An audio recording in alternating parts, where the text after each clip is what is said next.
কোরআন সুন্নাহর রাজনীতি করো। কোরআন সুন্নাহর রাজনীতি সে কেন করবে না? সে বুঝেই না কোরআন সুন্নাহর রাজনীতি কি জিনিস। সে বুঝলে এই তন্ত্র মন্ত্র, ডেমোক্রেসি, সেকুলারিজম, সোশ্যালিজম, ন্যাশনালিজম বাদ দিয়ে কোরআন সুন্নাহর রাজনীতি করত। কোরআন সুন্নাহর রাজনীতি করবা, সরকারে যাও, কোনো মেয়াদ নাই, 5 বছর না 50 বছর থাকতে পারবা। কোরআন সুন্নাহর রাজনীতি করবা, বিরোধী দল থাকবে না, সরকারি দল হয়ে সুখে শান্তিতে রাজনীতি করবা। কোরআন সুন্নাহর রাজনীতি করবা, 56,000 বর্গমাইলের বাংলাদেশ নয়, গোটা পৃথিবীর রাজত্ব করতে পারবা। এগুলো কি বলে মেয়াদ থাকবে না? মানে ইসলামী রাষ্ট্র ব্যবস্থায় সরকারের কোনো মেয়াদ নাই। বুঝলেন, এটা কেমন কথা? মেয়াদ নাই মানে এর ভাই, কোন শাসক যদি কোরআন সুন্নাহ মেনে জনগণের কল্যাণে কাজ করে, তার মেয়াদের দরকার আছে? যদি কোরআন সুন্নাহ মেনে কাজ করে থাকো, আর যদি কোরআন সুন্নাহ মেনে কাজ না করে, এক মুহূর্ত তাকে থাকতে দেওয়া যাবে না। বলবেন সরাবেন কেমনে? তোমরা তো 16 বছরও সরাইতে পারো না। প্রথম দিন থেকে চেষ্টা করবো, তবে সরাতে পারি, অসুবিধা কি? কোরআন সুন্নাহ মেনে রাষ্ট্র চালাও, বিরোধী দল লাগবে না, সুযোগ নাই বিরোধী দল হওয়ার। এটা আবার কেমন কথা? আচ্ছা, আমাদের সরকারি দল, বিরোধী দলের কাজটা কি? সরকারি দলের কাজ হচ্ছে সরকার যা কিছু করে তার পক্ষে থাকে।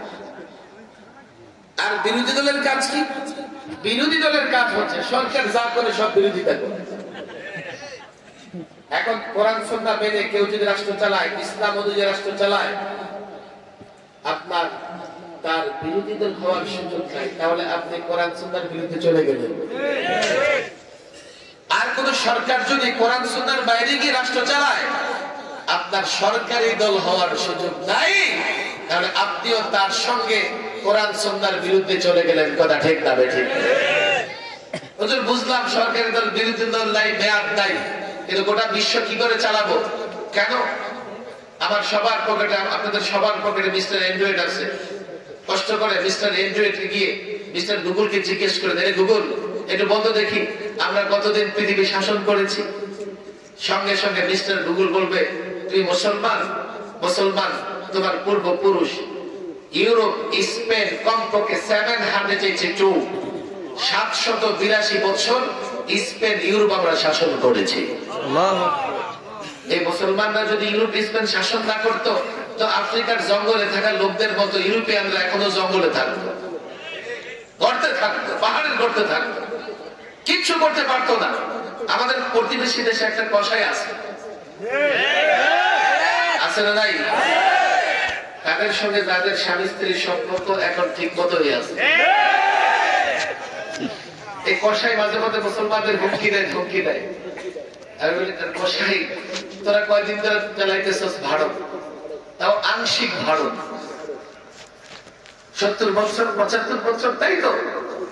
তোদের আগে 200 বছর ইংরেজ চালাইছে। এর আগে একটা গোত্র, শুধুমাত্র মোগলরাই ভারত চালিয়েছে 400 বছর। আপনি এখন ইতিহাস করে দেখেন। তোমরা মুসলমানদের বিরোধিতা করো, মুসলমানদের পরিচয় মুছে দিলে ভারতেরও পরিচয় থাকবে না। লালকেল্লা মুসলমানদের স্থাপনা, আগ্রার তাজমহল মুসলমানদের স্থাপনা, কুতুব মিনার মুসলমানদের স্থাপনা, যা স্থাপনা যা কিছু হয়েছে মুসলমানদের হাতে। তোরা তো কেবল মুসলমানদের ওই জায়গা সম্পত্তি ভোগ করতেছে। আমার যুবকেরা যদি বুঝতো এটা, আমি তন্ত্র মন্ত্র মেনে রাজনীতি করতেছি। আরে তুমি যদি পশ্চিমা ফর্মুলা মেনে রাজনীতি করো, তো যার ফর্মুলা মেনে রাজনীতি করবা তারই তো গোলামি করতে হবে। আপনারা মনে করবেন আমার দেশের শাসকরা চেয়ারে বসে আছে, খুব দাম্ভিকতার সঙ্গে কথা বলে। আমি ওদের কাছে থেকে দেখেছি, চেয়ারে বসে থাকে বটে, পশ্চিমাদের গোলামি করা ছাড়া রাষ্ট্র চালাতে পারে না। রাজনৈতিক দল গঠন করেছে বটে, হাজার হাজার হাজার হাজার অনুগামী আছে, অনুসারী আছে, মাঝে মাঝে মধ্যে তারা মাতালের মতো উল্টাপাল্টা কেন বলে? তারাও জানে পশ্চিমা তন্ত্র মন্ত্র দিয়ে যেহেতু রাজনীতি করে, পশ্চিমাদের গোলামি করা ছাড়া ক্ষমতা আসতে পারবে না। এজন্য কথাবার্তায় পশ্চিমাদের আনুগত্য করে গোলামি করে। কোরআন সুন্নাহ দিয়ে রাজনীতি করো। হে যুবক আলেম ওলামা, কোরআন সুন্নাহ দিয়ে রাজনীতি করো। আল্লাহর কসম, তুমি চেয়ারে বসে থাকবে, পশ্চিমারা তোমার গোলামি করবে।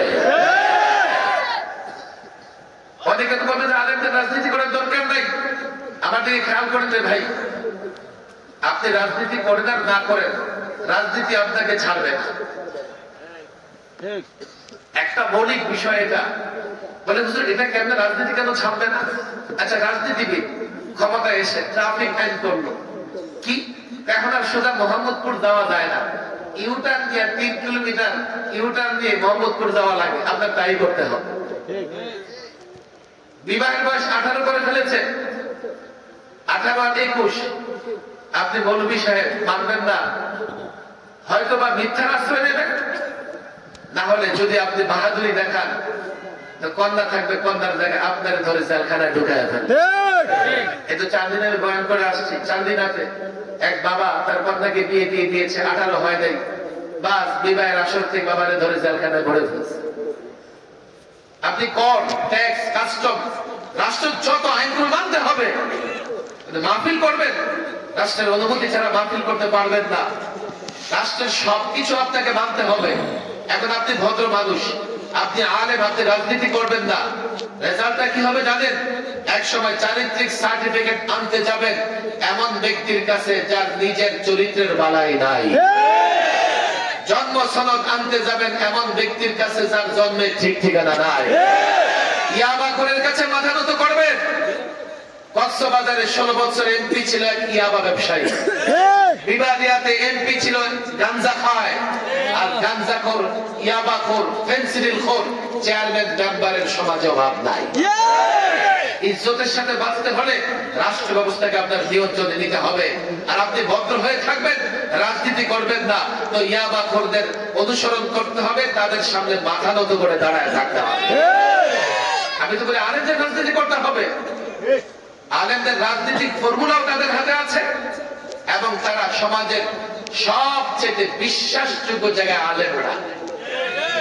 এখন একজন আলেমকে যতটা মানুষ বিশ্বাস করে, আপনি দেখবেন রাজনৈতিক দলের নেতার পেছনে অনেক লোক, আপনি একটু ছদ্মবেশে ভিতরে ঢুকে দেখেন, ওই পিছনে যেই কয়টা আছে, একজন অন্তত 10টা করে 12টা করে গালি দিতেছেন না তাদের, আছে না নাই? ওরা শ্রদ্ধা করে। ওই যে একটা মোহ, দুনিয়ার চাকচক্য সাধারণ মানুষের হাতে ছেড়ে দিয়েছে। এই মানুষগুলো পিঁপড়া যেমন ফুলের গ্রান পাইলে ছুটতে থাকে, আমাদের যুবকেরা তাদের পেছনে ছুটতে থাকে, অথচ প্রত্যেকটা যুবক জানে নেতার চরিত্র বলতে কিছুই নাই। প্রচলিত রাজনীতি সম্পর্কে মুফতি আমিনুল্লাহ বলে 2টা কথা বলতেন, বারবার আমি হুজুরের কাছ থেকে শুনেছি। প্রচলিত রাজনীতি কি জিনিস জানেন? तो अगर जरूरत हो तो गाधा को बाप बना लो, अगर जरूरत खत्म हो जाए तो बाप को गाधा बना लो। प्रयोजन হলে গাধারে বাপ ডাকো, আর প্রয়োজন শেষ তাহলে বাপের রূপে গাধা। তাহলে প্রচলিত রাজনীতি। এই তো আসতেছে নির্বাচন, দেখবেন একেবারে এমপি সাহেব শর্টকট পড়ে মাটিতে কাজ করতেছে, এক বুড়ারে জড়ায় ধরবে গিয়ে, চাচা আপনি যাবেন, চাচা চাচা গায়ে কাদা, না চাচা কাদাটাই তো ভালো লাগতেছে। বাস কোন রকমে পাইছে ভোট, হয়েছে ফুট, এবার যান বাড়ির সামনে কুত্তা দাঁড় করানো থাকবে, আপনি যাবেন, কুত্তা দিয়ে দৌড়ানি দিবে। আগে আপনার ওই বাপ ডাকছে, এখন আপনি বাপ বাপ করে দৌড়াইবেন। মানুষ সব বুঝে, এই জন্য একটা কথা মানুষ বলে যে হুজুর আপনারা আসেন না কেন? আমরা মানুষকে স্বপ্ন দেখাইতে পারি নাই, যার জন্য মানুষ আমাদের পেছনে ছুটে না। আপনাদের কাছে আমার প্রথম অনুরোধ, ইসলামটাকে পরিপূর্ণভাবে তালিম এবং দাওয়াতের মাধ্যমে আপনারাই পারেন এক একটা বাচ্চার মেধা মস্তিষ্কে ইসলাম প্রবেশ করাইতে, এক একটা গার্ডিয়ানকে তৈরি করতে, নামাজ, রোজা, হজ, যাকাতের পাশাপাশি অন্যান্য কাজ। এই জন্য দেখেন আমাদের ফুকাহায়ে কেরাম, আপনাদের কষ্ট হচ্ছে না? আমাদের ফুকাহায়ে কেরাম মানে দ্বীনের বিষয়গুলোকে বড় সুন্দরভাবে সাজিয়ে গেছেন। আমরা তো পুরা কিতাব পুরা বৎসরে পড়ি বলে আমরা এগুলোকে সাজানো গুছানো মনে করি না, মনে করি বিক্ষিপ্ত, এটা এখানে ওটা ওখানে ওটা ওখানে। আমি প্রায় বলি ফতোয়া শামী খোলেন, আল বাহরুর রায়ত খোলেন, তাকদিরুল আফসার খোলেন, বাদায়ুস সানায়ে খোলেন, ফতোয়া আলমগীরি খোলেন, যখন কিতাবুত তাহারা দিয়া কিতাব শুরু হয় আমাদের ওস্তাদরা একটা প্রশ্ন করতেন, আপনাদের মনে আছে কিনা, যেখানে কিতাবুত তাহারা দিয়ে কিতাব কেন শুরু করা হলো? আমাদের সবচাইতে গুরুত্বপূর্ণ ইবাদত হলো নামাজ, কিতাবুস সালাত দিয়ে কিতাব কেন শুরু করা হলো না? ওস্তাদ এবার উত্তর দেয় যে তাহারা ছাড়া তো কি হয় না, সালাত হয় না, এই জন্য সালাতে ভালো করে বুঝেন। আচ্ছা, আরেকটা প্রশ্ন আসে যে সালাতের চাইতেও ঈমান গুরুত্বপূর্ণ, কিতাবুল ঈমান বা কিতাবুল আকায়েদ দিয়ে কিতাব কেন শুরু করা হলো না? তখন আমরা একটা জবাব দিই, দেখো মুতাআখিরিন ফুকাহায়ে কেরাম তারা কিতাবুল ঈমান বা ইলমুল আকায়েদ কে ইলমুল কালাম নামে পৃথক একটা শাস্ত্র বানিয়েছে, ফর্ম বানিয়েছে মুতাআখিরিন। তবে মুতাকাদ্দিমিন ফুকাহাদের যত কিতাব আছে সেটা আবার ঈমান দিয়ে শুরু, কিন্তু মুতাআখিরিন ফুকাহায়ে কেরাম ঈমানকে ইলমুল কালামের একটা ফর্ম বানিয়ে পৃথক করে ফেলেছেন। এই জন্য সালাত থেকে শুরু হওয়া দরকার ছিল। আর সালাত থেকে কেন শুরু হলো না? যেহেতু তাহারাত ছাড়া কি হয় না, সালাত আদায় হয় না। আচ্ছা, তাহলে কিতাবুল ঈমান গুরুত্বপূর্ণ একটা বিষয়। তো ফুকাহায়ে কেরাম কিতাবুত তাহারাত যখন আলোচনা শুরু করেন তখন এই কিতাবুল ঈমানের আলোচনা করেন, কেউ করেন কেউ করেন না। তবে একটা মৌলিক চার্ট, আপনারা মাশাআল্লাহ বোর্ড ভালো বুঝেন। এটা গল্প শোনাবো মাঝখানে। আমি গেছি ময়মনসিংহের প্রোগ্রামে, এক ব্যক্তি আসছে, উনি চিফ গেস্ট প্রোগ্রামে। এখন না, ওই আইয়ামে জাহেলিয়াতে ফেসিবাদের বিদায়ের আগে, স্বাধীনতার আগে, তখন তো ওখানে গরম না, একে খুব গরম। আমি গরম থেকে জিজ্ঞেস করলাম, আপনি কি করেন? হুজুর আমি একটা এনজিওতে, মানে একটা এনজিও আছে আমার, আর আমি সব এনজিওর একটা সংগঠন আছে ওদের প্রধান। তা আমি তাকে একটু কি করে বললাম, এনজিও গুলো যা করতেছে ইসলাম মুসলমানদের বিরুদ্ধে, হুজুর না না এগুলা আমি শিক্ষা নিয়ে কাজ করি। আমি ইউরোপ আমেরিকাতে আফ্রিকাতে আমার শিক্ষা বিষয়ক নানা ফর্মুলা প্রচার করে বেড়াই। আপনি চাইলে আপনার মাদ্রাসায় আমি এটা গিয়ে একবার ছাত্রদের বুঝাইতে পারি। আমি বললাম দরকার নাই ভাই, আপনার কাছে যে ফর্মুলা আছে এই ফর্মুলার চাইতে আমাদের ফর্মুলা 100 বছর অগ্রসর। এখন তো বেচারা কালো হয়ে গেছে। আমার ফর্মুলা দেখলেন না, আপনার ফর্মুলা দেখাইলেন না, আপনি বলতেছেন আর আমার ফর্মুলা ইউরোপ আমেরিকায় নিতেছে, আপনি বলতেছেন আপনার ফর্মুলা 100 বছর অগ্রসর। আমি বললাম যে আসলে হঠাৎ করে বলে ফেলছি তো, কম হয়ে গেছে, 1000 বছর অগ্রসর। বেচারা হয়তো মনে করছে যে একটু করে 1 লাখ হয়ে যেতে পারে। এখন কেমনে হুজুর এটা কেমনে? আমি তার বললাম আপনার শিক্ষা সিলেবাস দিয়া, শিক্ষা ফর্মুলা দিয়া 600 পৃষ্ঠার একটা ভিনদেশী ভাষায় লিখিত গ্রন্থ বা কিতাব কয়দিনে মুখস্থ করা যাবে? কি বললেন? 600 পৃষ্ঠার তো ভিনদেশী ভাষায় এক জীবনও সম্ভব না। আমি বললাম এইটা তো আপনার ফর্মুলা, আর আমার ফর্মুলা কি জানেন? আমার শিক্ষা ব্যবস্থায়, আমার ফর্মুলায় ভিনদেশী ভাষায় লিখিত একটা কিতাব আমার ছেলেরা 2 বছরে মুখস্থ করে ফেলে। সুবহানাল্লাহ। 2 বছরে? আর কেন 1 বছর? 1 বছর, আমি না 6 মাস। তারা কেমন জানে? এরপরে অগ্রসর হয়ে গেছে বলতাম 2 মাসে। আপনারা তো ওই মহল্লে 3 বছরে যা পড়াইতেন স্কুল কলেজে 10 বছরে পড়াইতে পারেন। আমাদের আকাবেরদের কাজ দেখেন, ওরা জানি না কেমন পর্যন্ত এই ফর্মুলা আবিষ্কার করতে পারে কিনা। আপনারা ওই মহল্লে আপনারা বোর্ড খুব পছন্দ করেন, এই বোর্ডে বাচ্চাদের কত সুন্দর করে লেখান না? বোর্ডে আপনারা এই বিষয়টা বাচ্চাদের সামনে না বলে নিজেদের ভিতরে চর্চায় রাখবেন। আসলে ইসলামটা কি জিনিস? জাস্টিস ডক্টর ইসমাইল সাহেব এক সময় একটা জাতীয় দৈনিকে খুব লেখালেখি করতেন। পরে ওই জাতীয় দৈনিকের লেখাগুলো আবার আলাদা করে বই ছাপানো হয়েছে। ওনার একটা বইয়ের প্রথম যে ভূমিকা বা লেখা, উনি না বললে আমার সাহস হইতো না যে আপনাদের শোনাবো। যদি তৌকির ইসমাইল সাহেব বলছে আমি শোনাইতে পারি, আমার উপর দিয়ে কিছু যাবে না। উনি বলতেছে কি, ইসলামকে সংকীর্ণ জায়গায় নিয়ে যাওয়ার পেছনে আমরা দায়ী, মৌলভী সাহেবরা দায়ী। হ্যাঁ, এটা কেমন কথা? মৌলভী সাহেবরা তো ইসলাম প্রচার করে বেড়ায়, কেমনে সংকীর্ণ জায়গায় নিয়ে যান? উনি বলেন যে ইসলামের একটা দিক যদি কেউ এমন ভাবে আমল করে সাধারণ মানুষ মনে করবে এটাই মাত্র ইসলাম, এর বাইরে ইসলাম নাই, তাহলে ইসলামটাকে সে সংকীর্ণ জায়গায় নিয়ে গেল কিনা? কেউ পীর মুরিদি করে, তো পীর মুরিদিটাকে এত গুরুত্ব সহকারে করে সাধারণ মানুষ মনে করবে ইসলাম পীর মুরিদ হইলেই শেষ, আর কিছু লাগে না। তো ইমামতি করে সে যদি মনে করে এটাই ইসলাম, তাহলে আমি ইসলামটাকে এত সংকীর্ণ জায়গায় নিয়ে গেলাম, মানুষ মনে করবে এতটুকু করলে ইসলাম। কথা খেয়াল করবে। অথচ আংশিক ইসলাম দিয়ে বিজয় আসবে না।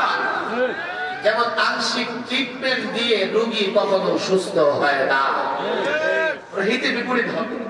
আপনার অপারেশন দরকার, সাকসেসফুল অপারেশন হয় না, পেটের জার্ম থেকে গেছে, জীবাণু থেকে গেছে, এটা পরবর্তীতে ক্যান্সার হতে পারে। হাড্ডি ভেঙে গেছে, ভালো করে কি করে দেয়? চিকিৎসা করে দেয়, আংশিক চিকিৎসা করছে, পরে হাতে পিছিয়ে দিয়ে সারা জীবন হাঁটা লাগে। এই যে জাতি আমাদের উল্টা যায় কেন? আমরা তাদের সামনে ইসলামকে পরিপূর্ণ তুলে ধরতে পারি না।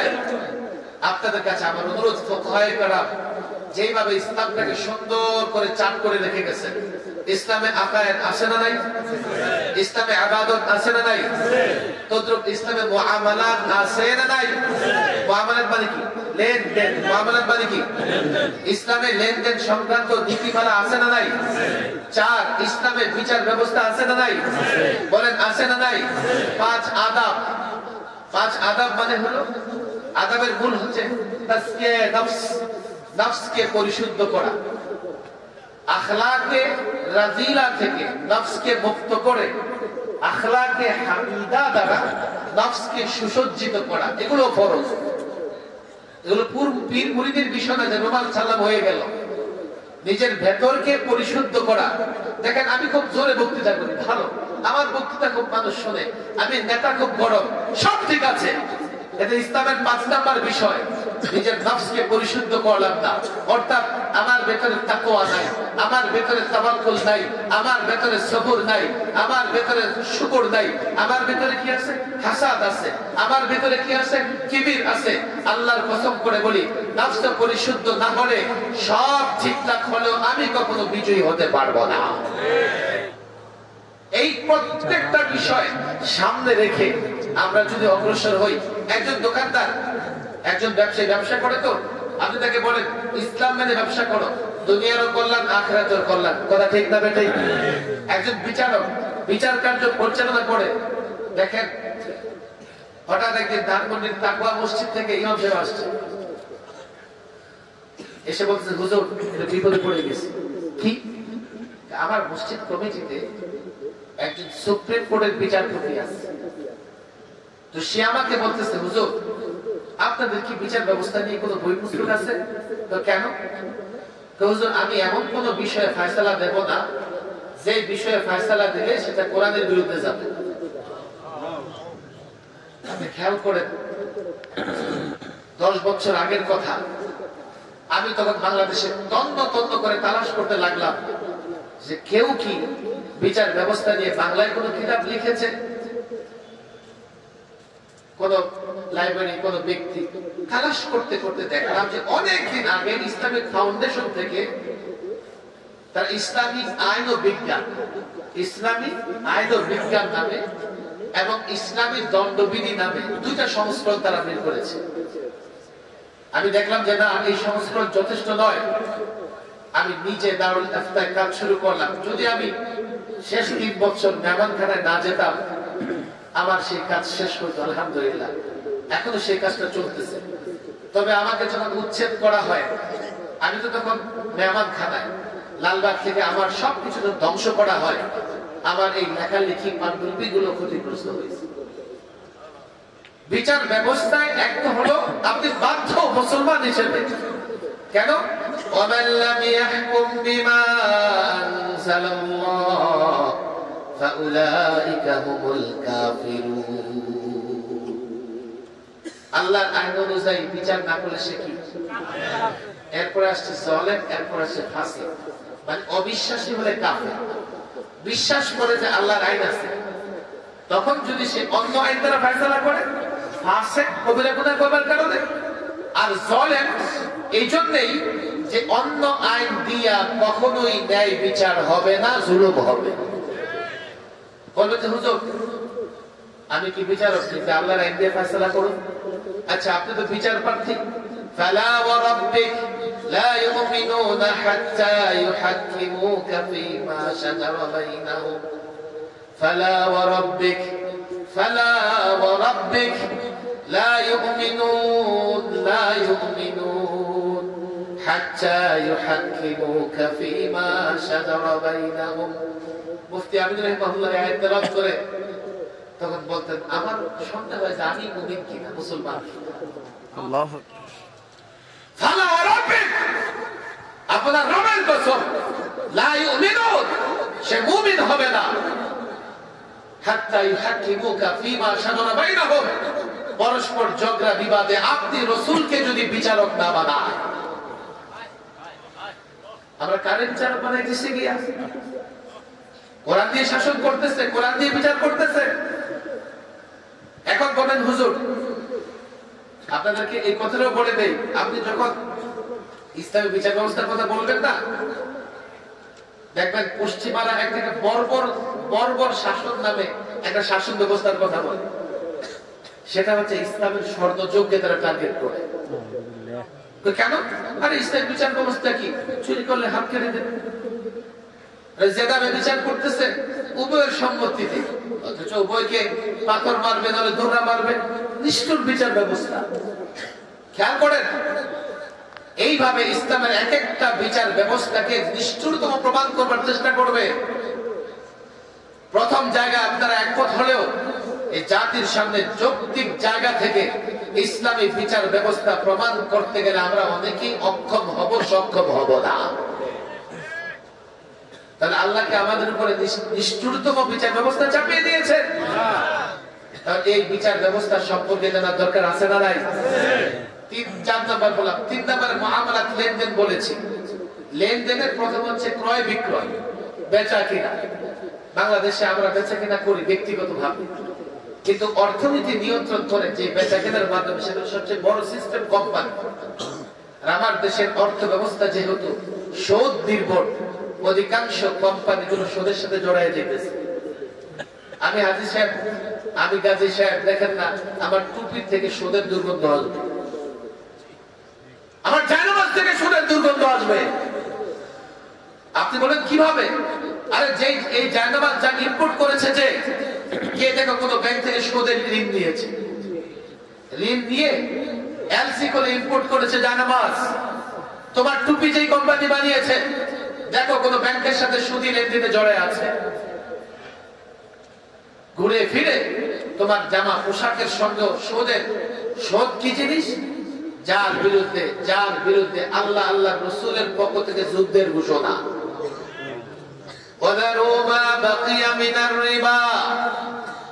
আপনারা আগে মায়ের বুঝতেছেন, فإن لم تفعلوا فأذنوا بحرب من الله ورسوله। যদি না ছাড়ো, আল্লাহ আল্লাহ রাসূলের পক্ষ থেকে যুদ্ধের ঘোষণা শুনে নাও। আমাকে বলেন এমন কোন অপরাধ আছে যে অপরাধ করলে আল্লাহ রাসূলের পক্ষ থেকে যুদ্ধের ঘোষণা, লেনদেন ঠিক হবে না, বিচার ব্যবস্থা ইসলাম আসবে না, বলবেন আমি আবেদ, আমি তাহাজ্জুদ গুজার, আল্লাহর কসম করে বলি আমি ইসলামের সুফল ভোগ করতে পারবো না। আমরা ইবাদত করি, খুব করি। ইবাদত মৌলিকভাবে 5 প্রকার। 2 নম্বর বিষয় যেটা বলছিলাম, প্রথম আকায়েদ, 2 নম্বর বলছিলাম ইবাদত, 3 মুআমালাত, 4 উকুবাত বা বিচার ব্যবস্থা, 5 আদাব। ইবাদতে আমরা খুব সন্তুষ্ট। ইবাদত মৌলিকভাবে 5 প্রকার: নামাজ, রোজা, হজ, যাকাত, জিহাদ। নামাজ, রোজা, হজ, যাকাত। নামাজ, রোজা, হজ, যাকাত। এর মধ্যে রোজা বা সওম এটা শুধু ব্যক্তিগতভাবে আমলের বিষয়, কাউকে ধর্মান্তর করা যায় না। কেন? ডুব দিয়ে যদি পানি খেয়ে ওঠে ধর্ম কি? ঘরের ভেতরে খেয়ে বেরোলে ধর্ম কি? আরে হোটেল সালাদ দিয়ে ওরা খায়, আমরা ধরতে পারি না। রমজান আসলে ঢাকা শহর হোটেল সালাদ দিয়ে ভরে যায়।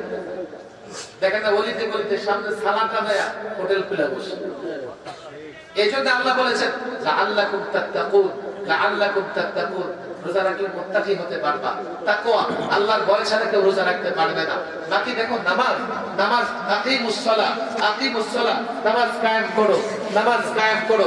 নামাজ কায়েম করো মানে সামাজিকভাবে নামাজ কায়েম করো। তারেকে সালাতের শাস্তি নিশ্চিত করো। যাকাত ব্যবস্থা ইসলামী অর্থ ব্যবস্থার একটা মৌলিক ব্যবস্থা। যাকাত হচ্ছে রাষ্ট্রীয়ভাবে কোথায় ব্যক্তিগতভাবে কেউ আদায় করতেছে, কেউ আদায় করতেছে না। হজ মুসলমানদের সবচাইতে বড় সম্মেলন। মাকাসিদ হজ কি? মুসলমানদের আমিরুল মুমিনিন হজের আরাফার ময়দানে সবচাইতে গুরুত্বপূর্ণ বক্তৃতা করবেন। আগামী 1 বছর মুসলিম জাতি সেই বক্তৃতা থেকে পাথেয় নিয়ে জীবন পরিচালনা করবে। আর জিহাদ, কেউ জিহাদের কথা বলে ফ্যান্টাসি মজা নিতেছে, আবার কেউ বা জিহাদকে অস্বীকার করে মুরতাদ হয়ে যাইতেছে। ইবাদতে আমরা কোথায়? আকীদা, আল্লাহ মাফ করুন, এখনো আলেম ওলামাদের মধ্যে আহলে কোরআন এই মেথড ওই মেথড, সেকুলারিজম, অনেক আকীদা বিধ্বংসী মতবাদ মতাদর্শ আছে। আমাদের ভেতরে সচেতনতা নাই। আমি আপনাদের কাছে যে অনুরোধ করতে চাই, মানুষের মেজাজ তৈরি করতে চাইলে প্রত্যেকটা ক্ষত জায়গায় তার ট্রিটমেন্ট করতে হবে। শুধু একটা ক্ষত জায়গায় ট্রিটমেন্ট করলে আংশিক ট্রিটমেন্টে সুস্থ হবে না। যদি আপনি মানুষের মেজাজ তৈরি করতে পারেন, যদি আপনি ছাত্রদের মেজাজ তৈরি করতে পারেন, দেখেন শুধুমাত্র বৈষম্য দূর করার জন্য আন্দোলন সংগ্রামে 2000 ছাত্র জনতা রক্ত দিয়েছে। বৈষম্য কয়দিন দূর হয়ে থাকবে, কয়দিন দূর হবে। সামনে যারা আসবে তাদের হাতে হয়তো বা আরো বৈষম্য হবে, আরো সেখানে বেইনসাফি হবে। ইসলাম ছাড়া বৈষম্য দূর করার কোনো মেডিসিন নাই। আজকে যদি শুধুমাত্র বৈষম্য বিরোধী আন্দোলন করতে গিয়ে 2000 ছাত্র জনতা রক্ত দিতে পারে, কমপ্লিট দিন ইসলাম প্রতিষ্ঠার জন্য আপনি ডাক দিলে 2 লক্ষ 2 কোটি রক্ত দেবে। তবে আমি মনে করি কাউকে রক্ত দিতে হবে না, আমি মনে করি কাউকে আঘাতপ্রাপ্ত হতে হবে না। আপনি যদি জাতির সামনে ইসলাম তুলে ধরতে পারেন, এই জাতির প্রত্যেকটা যুবক, এই জাতির প্রত্যেকটা মুসল্লি ইসলাম বুঝে যায় আর নিজের জায়গা দাঁড়িয়ে ঘোষণা করে দেয় ইসলাম ছাড়া কিছুই চলবে না, কিছুই মানব না। আল্লাহর কসম, বিনা রক্তপাতে বাংলাদেশে ইসলামের পক্ষে বিপ্লব হবে।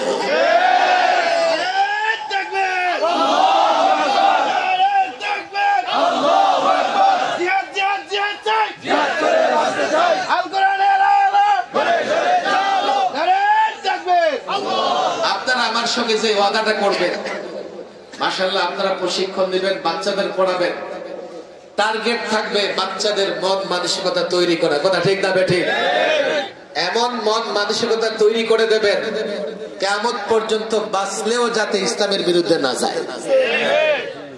এখন তার গার্ডিয়ানদের সাথে, পাড়া মহল্লার সাথে সম্পর্ক যার সাথে আছে, যে যুবকের সাথে আছে, ইসলামটাকে সৌন্দর্যের জায়গা থেকে, যুক্তির জায়গা থেকে, ন্যায় ইনসাফের জায়গা থেকে দেখেন। আমি তো চ্যালেঞ্জ করি, এই চ্যালেঞ্জটা শুধু আপনাদের সামনে না।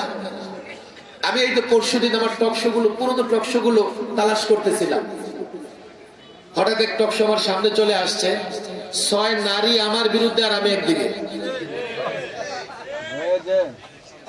আমি তো ওই দিন খুব ভয়ে ছিলাম, সাউন্ডটা কমছে কেন? সাউন্ডটা ঠিক কম, সাউন্ডটা কমাইছস কেন?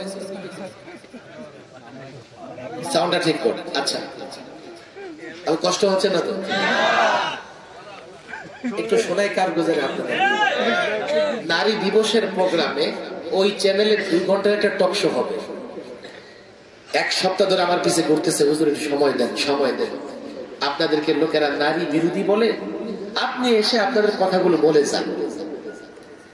যাক, আমি গেলাম, রাস্তায় একটু জ্যাম ছিল, ওরা আমার জন্য লাইভ প্রোগ্রাম শুরু করতেছে না।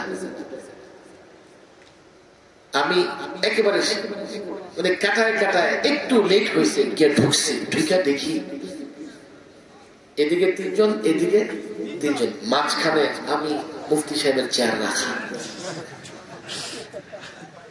আমি তো বিপদে পড়ে গেলাম, আগামী জুমায় আমার পিছে আর মুসল্লি থাকবে না।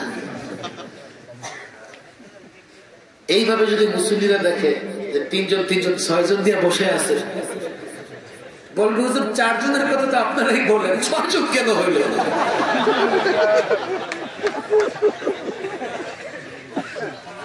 আমি গেটে দাঁড়ায় আবার আমি একটু অপেক্ষা করেন, আমার নামাজটা বাকি আছে, নামাজটা পড়ে আসি।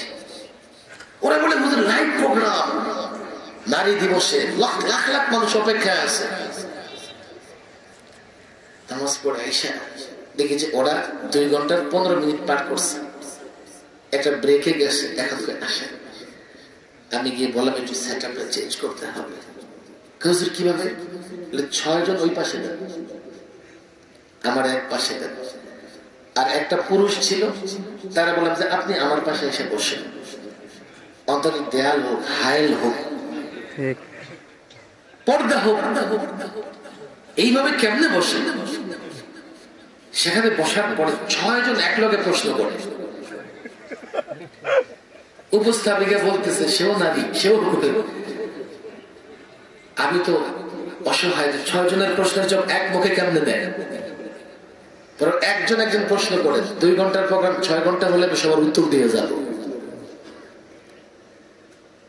আমি এই 6 জনের পরিচয় আপনারা তালাশ করে নিয়ে, এক জনের ডেজিগনেশন দেখলে আপনি অবাক হয়ে যাবেন। কেউ 50 রাষ্ট্রে পুরস্কার প্রাপ্ত, কারো 200 রাষ্ট্রেই বলে শাখা পোশাখা আছে, মানে এত বড় বড় একজন নেত্রী, এনজিও নেত্রী।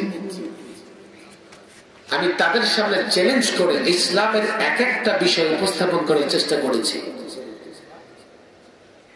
এক হুজ্জাতুল্লাহ বালাগা মোতালা করেন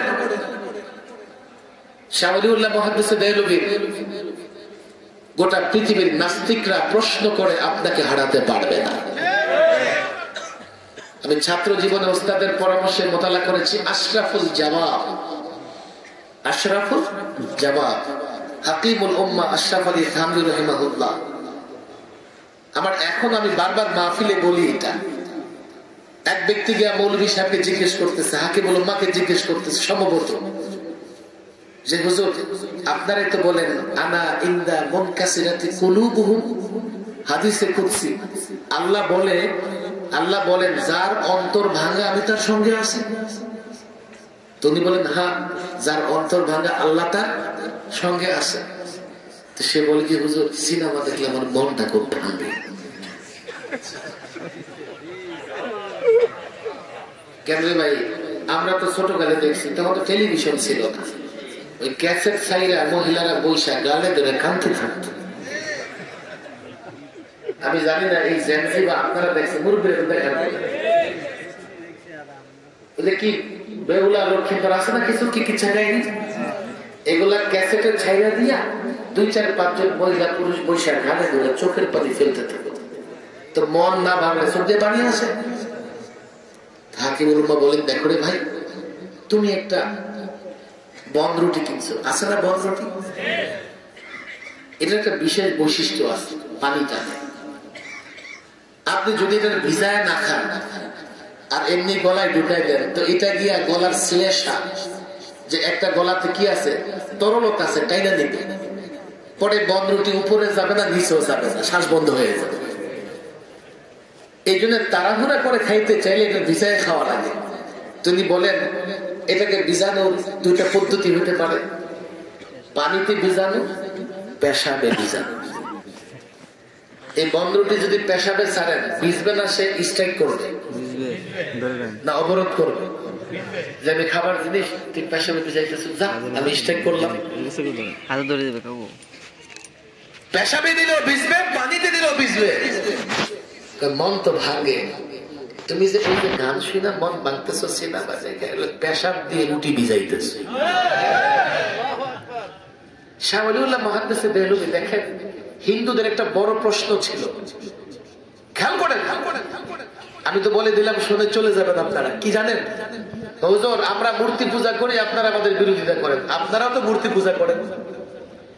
যেই কথা এক কুলাঙ্গার বাংলাদেশের এক টেলিভিশন টক শোতে বলছিল, এই কথাগুলো তার না, নাস্তিকদের আর পৌত্তলিকদের। কেমনে? আমরা এই যে পাথর দিয়ে মূর্তি বানায় পূজা করি, আর আপনার একটা পাথর আছে রাখা মক্কাতে, ওটারে পূজা করেন, ওটার দিকে সেজদা করেন, ওটার সামনে রেখে নামাজ পড়েন। আমরা মূর্তির সামনে রাখি, মানে মূর্তির সেজদা করি না, ভগবানের করি। আপনারা তো তাই বলেন যে কাবার সেজদা করেন না, আপনাদের আল্লাহর সেজদা করেন। আপনারা পাথরের সামনে সেজদা করতে পারলে আমরা কেন পারবো না? শাহ ওলিউল্লাহ মুহাদ্দিসে দেহলভী হুজ্জাতুল বালেগার মধ্যে কি জবাব দিয়েছেন জানেন? দেখো, আমরা পাথরের পূজা করি না, এই জন্যই আমাদের মাযহাব মতে বাইতুল্লাহর ছাদেও নামাজ পড়া জায়েজ আছে, ভেতরেও নামাজ পড়া জায়েজ আছে। তো তোমরা একটা কাজ করো, পূজা করতে গিয়ে মূর্তির মাথায় খাড়ায় পূজা করো। পারবে না, তোমরা এটা পূজা করো। আমরা বাইতুল্লাহর গোলামি করি না, বাইতুল্লাহর পূজা করি না, বাইতুল্লাহর মালিকের পূজা করি। এই জন্য বাইতুল্লাহর উপরে দাঁড়ায় নামাজ জায়েজ আছে। কথা ঠিক না ভাই? তার তো অবস্থা টাইট হয়ে গেছে। ইসলামের এক একটা বিষয় আপনারা পড়াশোনা করবেন, এবং এইভাবে আপনারা মুআল্লিমরা চাইলে বাচ্চার মেজাজও তৈরি করতে পারেন। এবং যে যে মহল্লায় আছে, দেখেন আপনি যদি এলাকার মানুষের মেজাজ তৈরি করতে পারেন, এলাকার মানুষ আপনার পা ধুয়ে পানি খাবে। আর আপনি এলাকার মানুষ যদি তার মতো করে আপনাকে চালাইতে চায়, আপনি তো চলতে পারবেন না। আপনার ভেতরে কোরআন সুন্নাহর জ্ঞান আছে, তখন সে আপনাকে ধরে ভ্যাটিকান সিটিতে যেভাবে খ্রিস্টান পাদ্রীদের পাঠাইয়া দিচ্ছে, ইতালির ভ্যাটিকান সিটিতে কালকে আপনাদের ধরে ভাষান্তরে পাঠাইয়া দিবে। কারণ আমরা তো পারবো না। হয়তো আপনি দায়ী হবেন, না হলে মাদউ হবেন। মনে রাখবেন, আপনি দায়ী হবেন, না হলে মাদউ হবেন। আপনি আপনার মিশনের দিকে কাউকে ডাকবেন, না হলে তারা তার মিশনের দিকে আপনাকে ডেকে নিয়ে যাবে। নিরপেক্ষ থাকতে পারবেন না। আপনি নিজের অবস্থানে দাঁড়িয়ে থাকবেন, অন্যদেরকে নিজের অবস্থানের দিকে আহ্বান করবেন, তাহলে তারা তার অবস্থানের দিকে আপনাকে আহ্বান করবে। যদি দায়ী না হতে পারেন, নিজের অবস্থানে থাকতে পারবেন না। এই জন্য আপনাদের কাছে কথা তো অনেক হয়ে গেছে, পূর্ণাঙ্গ দিন সম্পর্কে জানবো তো ইনশাআল্লাহ। এবং আজ থেকে আমি দায়ী, শুধু মুআল্লিম না, আমি মুআল্লিম, এরপরে আমি দায়ী। দাওয়াতের মাধ্যমে ইসলামী ফেসা, সামাজিক শক্তি বৃদ্ধি করব, ইসলামী ফেসা কায়েম করব, মানুষের মেজাজ তৈরি করব। আপনারা যখন এগুলো করবেন, আমরা যখন ঢাকা থেকে ডাক দিব, তো এই সমাজে আমাদের বিরুদ্ধে দাঁড়িয়ে, ইসলামের বিরুদ্ধে দাঁড়িয়ে কথা বলবে এমন কোন জানোয়ারও পাওয়া যাবে না। আল্লাহ তাবারক ওয়া তাআলা, আজকে এতটুকুই কথা বললাম। আল্লাহ যেন আমাকেও বুঝার তৌফিক দান করেন, আপনাদেরকেও বুঝার তৌফিক দান করেন। ইনশাআল্লাহ আবারও দেখা হবে। আমি চাই যে বারবার আপনাদের সঙ্গে দেখা হোক, এবং আপনারা মুআল্লিম দায়ী থাকেন। সবাই সিয়াসত করতে হবে জরুরি না, তবে সবার মুআল্লিম এবং দায়ী হওয়ার দরকার আছে। আল্লাহ আমাদেরকে মুআল্লিম এবং দায়ী হিসেবে কবুল করে নিন। ওয়া মা তাওফীকি ইল্লা বিল্লাহ ওয়া মা আলাইনা ইল্লাল বালাগ।